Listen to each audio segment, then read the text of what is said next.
Assalamu alaikum wa rahmatullahi wa barakatuh.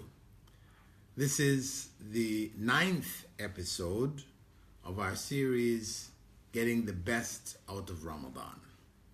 And this episode focuses on the 8th principle of the 9 which I mentioned in the beginning of this series. The 8th principle is the Quran itself. That the Quran, this is a month of the Quran.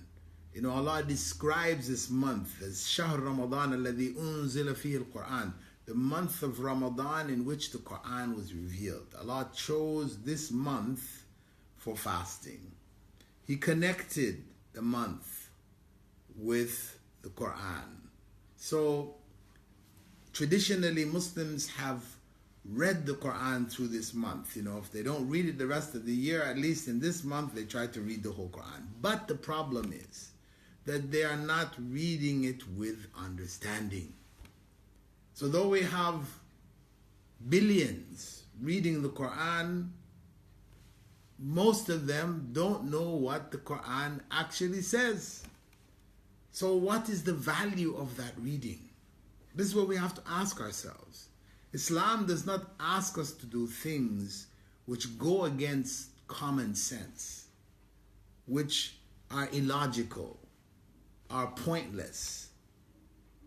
Whatever we are instructed to do, it has value, it has weight, it has benefit. It's something which is life-changing. The Quran describes itself as hudan lil muttaqin in the 2nd chapter, beginning of the 2nd chapter. That this book is hudan, guidance for those who are conscious of Allah, conscious of God. It's guidance.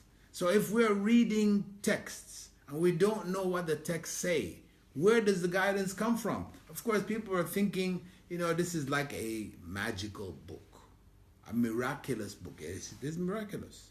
But they're thinking of it in a different sense. Miraculous in the sense that you can read it without understanding it and it's beneficial to you. You will be guided by it, even though you didn't understand a word that's in it. That's total nonsense. This is not what Islam is about. Islam is reasonable, logical, it makes sense, it's from God. The Quran was revealed to guide us. We need to know what it's saying so we can be guided. That's the whole point. So we need to focus on the guidance aspect of the Quran in this Ramadan, rather than trying to run our way through the whole text, reciting what we don't understand. Better for us to read, if it's only Surah Al-Baqarah, we just got through that 2.5 juz or parts of the Quran, we got through that during Ramadan, understanding every verse. That will have far more benefit than just blindly parroting the Arabic text.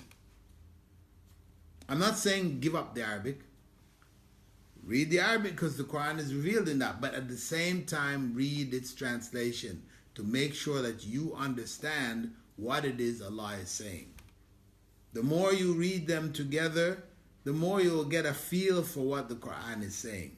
And of course, it's even better to learn Arabic grammar and syntax, etc., so that you can understand the Quran in its original language.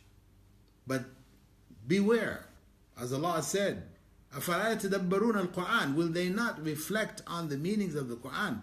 أَمْ عَلَى قُلُوبٍ أَقْفَالُهَا, or are their hearts locked up? That's our situation, where we don't understand. We're reading, we don't understand, our hearts are locked up. The message, the guidance cannot get in. So let us change our approach to the reading of Quran this Ramadan. Even if up until this point you have been just parroting the Arabic text, you can start from today. Change your direction, approach the Quran in a different way, read the tafsir, understand the Quran and its relevance to your life. Let it make a difference. Let it help you change. Inshallah. Barakallahu feekum. لا إله